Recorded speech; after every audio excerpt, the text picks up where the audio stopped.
dan Rasul. Oh. Rasul itu tidak pernah memberikan load pada anak-anak soalan ibadah, atau tidak pernah memberikan load pada anak-anak soal kayak ritual-ritual. Bahkan kalau kita lihat di awal-awal Islam, even kepada orang-orang tua dan orang dewasa aja, Allah tidak pernah dan Rasul tidak pernah memberikan load fisik kepada mereka terlebih dahulu sebelum selesai load non fisiknya. Oh, apa tuh Ustaz? Nah, load non fisiknya adalah pertanyaan why tadi.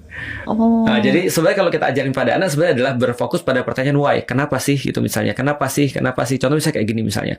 Untuk anak-anak yang masih belum terlalu sempurna akalnya, mungkin kita bisa kasih kayak monkey see, monkey do gitu kan ya. Misalnya contoh kayak mereka cuma lihat orang tuanya sholat, lalu mereka ikut sholat, nggak ada masalah. Yeah. Tapi begitu akalnya berkembang, maka itu langsung diarahkan pada pertanyaan why, dan jangan disibukkan, jangan dibebani dulu dengan sholat menurutku. Karena kalau dibebani dengan sholat yang Mbak sampaikan tadi, ujungnya itu jadi beban nantinya. Contoh ya, yang sering jadi beban.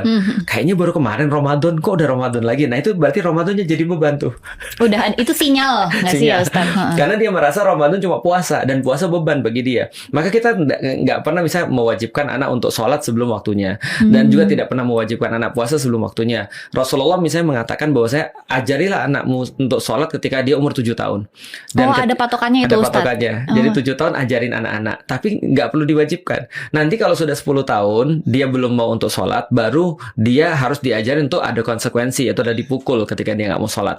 Tapi dipukulnya juga ada artinya nanti, bukan dipukul ekstrim dan brutal kayak orang-orang di kita ya gitu ya. Jadi, nah tapi sebelum itu adalah Rasul sering memicu pertanyaan-pertanyaan yang bersifat why tadi.